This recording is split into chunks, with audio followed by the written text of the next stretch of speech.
जिस राज्य का राजा महल में रहता है, उस राज्य का प्रजा झुपड़ियों में रहते हैं। आपने सही सुने। मैं रंजित कुमार सुविचार के साथ, और आप हमारे सेशन में ये सुन रहे हैं कि आप जानते होंगे कि जिस राज्य का राजा महल में रहता है, उनकी प्रजा झुपड़ियों में रहते हैं। आप बिल्कुल अवगत होंगे किस पंक्ति से, रामायण की उस पंक्ति से, कि पूरा अयोध्यावासी और वह राम नगरी, एक राम का चरित्र गजब, और आप उनकी चरित्र से बराबर अवगत होते रहते होंगे। कैसी चरित्र? राज त्याग करने का चरित्र। यहां राज त्याग करने की बात होती है, और आज वर्तमान में राज को धारण करके आने वाले पीढ़ियों तक उत्तराधिकार की घोषणा होते रहती है ना। सही सुने आपने महोदय। यह आग्रह की जाती है सारे लोगों के साथ जुड़कर कि आप जो आपके नज़र के सामने जो सुविचार है, उन लोगों तक शेयर करिए, ताकि समाज में कल्याण का एक मार्ग प्रशस्त हो सके। तो बताया जाता है कि यदि हर कुछ आपके माइंड में तभी संभव होगा जब आप जानते हैं, चाणक्य के अनुसार, आप सही समझ रहे हैं, किन के अनुसार? चाणक्य के अनुसार यह स्पष्ट किया गया था कि education is the best friend. यह किन की नीति बताती है? चाणक्य की नीति बताती है कि यदि आपके जीवन में बहुमूल्य है कुछ, तो एजुकेशन है।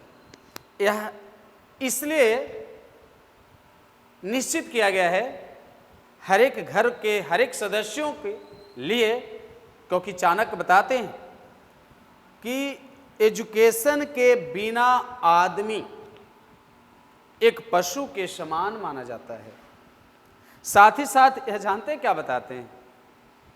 इनको यह मानना है ना कि एजुकेशन से हीन व्यक्ति बकरी के पूंछ के समान होते हैं। जैसे कि बकरी का पूंछ कोई काम का नहीं रह जाता है, न तो वह कोई निजी अंग को आप ढक पाता है, और नहीं तो मक्खी मच्छरों को उड़ा पाता है। तो उसी तरह से जो व्यक्ति एजुकेशन के अभाव में जीवित है, वह व्यक्ति बिल्कुल समाज के लिए बोझ बन जाता है साहब।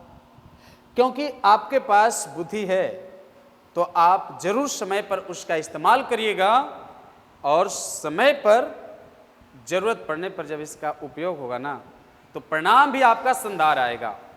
इसलिए शिक्षा पर बल दीजिए। आप अपने से बाद वाले को भी शिक्षा से और शिक्षा से संबंधित माहौल बनाकर उन्हें आगे बढ़ने के लिए प्रेरणा दीजिए, क्योंकि एजुकेशन ही हमारे राष्ट्र का प्राइम इंस्ट्रूमेंट है। यदि एजुकेशन से दूर रहा जाए तो हमारा स्वतंत्र देश भी कैसे गुलाम हो जाएगा, इसका कोई समझ गया ना बात को? इसका कोई प्रमाण नहीं है। आपको अच्छा से पता होगा। आप एक खरगोश और जंगल में एक शेर की कहानी अच्छे से जानते होंगे कि एजुकेशन से बुद्धि आती है। तो वह खरगोश बुद्धि से ना, जब एक शेर प्लान किया था कि शाम में जंगल का एक एक जानवर हमारा भोजन बनेगा, तो सारे जानवर प्रत्येक दिन अपना बारी बारी से जा करके और शेर का शिकार बन रहे थे। जब उसमें खरगोश का जब बारी आया तो क्या हुआ कि खरगोश ने दौड़ते हुए शेर के सामने गया, और शेर भूख से तड़प रहा था, किंतु खरगोश ने आवाज लगाया कि आपके जैसे कोई और शेर ने हमें रास्ते में रोका था, रोका था, किंतु हम उसको से आग्रह करके आपके सामने तक आया हूं कि आपको बता दूं कि आपके जैसा कोई और भी शेर है जो मुझे शिकार करना चाहता है, अब मैं लौट रहा हूं। एक कहकर जब खरगोश लौटने लगा तो वह शेर रास्ते के शेर को देखने का प्रयत्न किया। नतीजा क्या हुआ कि उस शेर की परछाई को कुआं में दिखाया। शेर जैसे मूर्ख प्रजाति, शेर जब नदी के अंदर में जब वह परछाई देखता है तो दूसरा चित्र बनता है, तो उसी तरह से कुआं के अंदर में पानी में जब अपना परछाई देखा तो छलांग लगाया और शेर की उस जगह पर मौत हो जाती है। उसी तरह से शिक्षा से दूर रहने वाले लोग समाज के लिए तो बोझ होते ही हैं, अपने साधारण परिवार को भी चलाने में असमर्थ हो जाते हैं साहब। इसलिए जब तक संभव हो सके उच्च शिक्षा प्राप्त करने के लिए प्रयत्नशील बनिए। यह हमारी नीति ही नहीं, चाणक्य का यह नीति बताता है। साथ ही साथ आपको ये भी पता होगा कि जो शिक्षा है वह कामधेनु है, जो गुप्त है धन, जो दिखता नहीं है, और न तो इसको हम बांट सकते हैं, इसलिए इसे गुप्त रूप में हम इसे इस्तेमाल करते हैं और यही हमारा विकट परिस्थितियों में साथ रहता है। चाणक्य का नीति को मैंने समय समय पर अध्ययन करते रहता हूँ, थोड़ा बहुत भी समय मिलता है तो, ताकि उससे कुछ हमें जीवन को चलाने में, जीवन को संचालित करने में अवसर मिल सके। साथ ही साथ आपको यह भी ध्यान देना होगा कि कोई भी चीज़ों को आप छोटा ना समझें, कोई भी चीज़ों को छोटा ना समझिए। जिसको आप छोटा समझते हैं ना, वही आपके लिए घातक हो जाता है। यह बिल्कुल आपने सही सुना, क्योंकि आपका यह प्रमाण होगा कि विशाल हाथी जैसे जीव को सैर करने के लिए एक चींटी काफ़ी होता है। उतना ही नहीं, यह तो बिल्कुल सुनते सुनते आप लोग इस स्टेज तक आ चुके हैं। आपको ये भी पता होगा कि आज तक इतिहास गवाह है कि पहाड़ों में ठोकर मारकर कोई दुर्घटनाग्रस्त नहीं हुआ है, लेकिन सड़क पर चलने में आप ब्रेकर देखे होंगे, उस ब्रेकर पर न जाने कितने लोगों को जान से हाथ धोना पड़ता है साहब। इसलिए किसी भी चीज़ को छोटा ना समझे, क्योंकि आपको पता होगा कि अंधेरा को दूर भगाने के लिए एक दिया ही काफ़ी होता है। एक छोटी सी दिया को आप जला दीजिए तो अंधेरा को बेधने में वह समर्थ बन जाता है। इसलिए छोटा ना समझे, किसी को छोटा ना समझे। और आपको इस सुनकर आश्चर्य होगा कि यदि आप एक समाज का एक सामाजिक प्राणी हैं तो पता होगा कि यदि आपके सेहत पर थोड़ा सा भी प्रॉब्लम होती है, छोटा सा बताइए व्याधियां पैदा होती है आपके शरीर पर, तो धीरे धीरे वह व्याधियां घातक हो जाता है। इसलिए उदाहरण के तौर पर आप समझ सकते हैं कि यानी जो भी आपके साथ जो बीमारियां आ रही है, या आपका यानी किसी के साथ लेन देन में आप कर्ज का भुतभोगी बन चुके हैं और कर्ज से आप डूबे हुए हैं, तो एक छोटा सा कर्ज आपके द्वारा लिया गया, न जाने कुछ दिनों के बाद कितना वह भारी भरकम बन जाता है। इसलिए आप किसी से संपर्क किया और मात्र 500 रुपये का आप धनराशि प्राप्त की, और वो भी चुकती करने पर आपका बताइए वह धनराशि काफ़ी हो जाता है।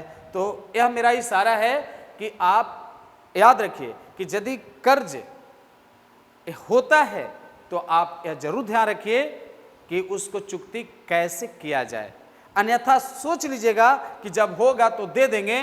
तो मैं बताता हूं कि यह विकल्प कभी आपके सामने यानी सार्थक नहीं बनेगा। और उसी तरह से शरीर में किसी भी प्रकार का छोटा सा बीमारियां हैं तो बीमारियां को इग्नोर ना करें, उसको समय पर आप उसे इलाज कराएं, अन्यथा जानते हैं एक ऐसी समय आएगा कि आपका यानी चल रहे कार्य तो बाधित होगी ही, और जो आप जो जीवन में अर्जित करते हैं वो भी एक निजी हॉस्पिटल में देना पड़ जाता है। इसलिए छोटा कभी आप न समझें और आप समय पर ध्यान रखिए, क्योंकि समय के साथ जो इंसान अपने आप को बदला है वह इतिहास बनाने का काम किया है साहब।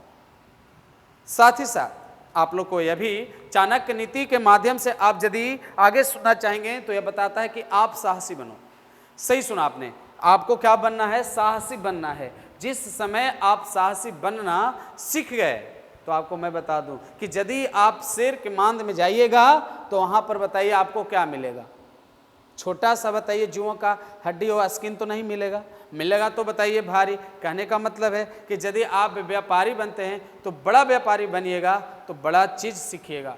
आप बताइए असफल भी रहिएगा ना तो बहुत कुछ सीख जाइएगा। इसलिए हमेशा आप जीवन में साहसिक बन करके दिखाइए। यदि आप हिम्मत जुटाते हैं तो आपका सफलता सार्थक बन जाता है। इसलिए साहसी बनिए। जैसे आप बताइए कोई खेल के मैदान में आप बराबर बताइए देखते होंगे किसी की धैर्य और साहस के लिए आप कितना तालियां बजाते हैं, कितना हौसला देते हैं, कितना जिंदाबाद का नारा लगाते हैं और अगला के लिए जीत सुनिश्चित कर देता है। इसलिए आपको भी मैं बता दूं कि जानते हैं जिस घर परिवार में आप रहते हैं ना, वो परिवार का ऐसा माहौल बनाइए ना कि परिवार का हर एक सदस्य आपके लिए चिंतित हो और वह सोच ले कि हमारे परिवार के यह सदस्य जरूर आगे बढ़ेगा, और जिस समय आगे बढ़ गया तो हम सभी के लिए राहत का स्थिति बन जाएगा। इसलिए बताइए परिवारों का एक अच्छे यानी स्वभाव चरित्र के साथ आप एक माहौल के अंदर रखने का काम करिए और यही आपके लिए साहस का कार्य बनेगा। साथ ही साथ आपका यह भी बताइए, नीति बताती है कि यदि आप सही कार्य कर रहे हैं, सही समझ रहे हैं आप, यदि आप एक सही कार्य कर रहे हैं लेकिन उस कार्य करने का समय का निर्धारण आप सही से नहीं कर पाए हैं और समय वह गलत चल रहा हो तो आप सही कार्य में भी असफल हो जाइएगा। यह तो बताइए आप जहाँ रहते हो आसपास का यानी क्षेत्र के यानी स्थितियों से आपको पता होगा कि एक किसान आदमी का यदि आप उदाहरण ले लेते हैं, यदि बरसात का समय में यदि रबी फसल लगाए तो क्या वो लगता है खेतों में वो फसल काट पाएगा? काम तो अच्छा था, काम अच्छा था खेती करना, कृषि कार्य करना, लेकिन उसके लिए समय का वो निर्धारण नहीं कर सका। इसलिए सही कार्य करने के लिए भी सही समय का होना जरूरी होता है। यदि आपको यह बताया गया है बिल्कुल वर्णनात्मक रूप से आप लोग को पता होगा कि यदि आप यानी शुभ कार्य करने के लिए आगे बढ़ते हैं तो न जाने कितना मुहूर्त दिखाते हैं, कितना मुहूर्त निकलवाते हैं। बिल्कुल आप सही करते हैं, क्योंकि बताइए कार्यों का एक सही समय का होना भी जरूरी होता है और जो समय का सही से सदुपयोग किया है वह बताइए हमेशा सफलता की ओर बढ़ा है। तो आप भी यदि अपने जीवन में कोई कार्य करने के लिए सोच रखे हैं और जो कार्य करने के लिए आप हिम्मत बढ़ाए हैं तो आप साहसी रूप में आगे बढ़िए और साथ ही साथ उस कार्यों को करने के लिए सही समय का निर्धारण करिए, नहीं तो आप असफल रहिएगा। और यदि समय का निर्धारण आप कर लेते हैं तो आप बिल्कुल अपने कार्यों में सफल रहिएगा और आप दूसरे के लिए प्रेरणा का स्रोत बनिएगा। इस समय के निर्धारण के लिए आपको धैर्यवान बनना पड़ेगा, शक्ति के साथ काम करना पड़ेगा और ऊर्जावान बनना पड़ेगा, और जो धैर्य रखा है वही आगे बढ़ा है। क्योंकि आपको यह पता होगा कि आप यानी जो आसपास जिनका आप नकल कर रहे हैं, जिनका आप कॉपी कर रहे हैं और जो आपके पास में जो पूंजीपति वर्ग का लोग बैठा है उसका आप यदि नकल करते हैं तो आप ये जरूर ध्यान रखिए कि वह कौन से कार्यों का शुरुआत किस समय में करता है, और यदि समय का निर्धारण वह सही से करता है तो उसका बिजनेस आगे चला ही जाता है। इसलिए आप हमेशा अपने भी कार्यों में उन्नति पाइए। इसलिए हम कहते हैं आपको कि आप समय का बिल्कुल निर्धारण करिए, तब कार्यों का शुरुआत करिए। तब तक आप लोग बताइए हमसे यानी सेशन से अलग होकर के कुछ अच्छे सोचिए, कुछ अलग सोच रखिए और फिर हम आपसे मिलेंगे नए सेशन में। धन्यवाद।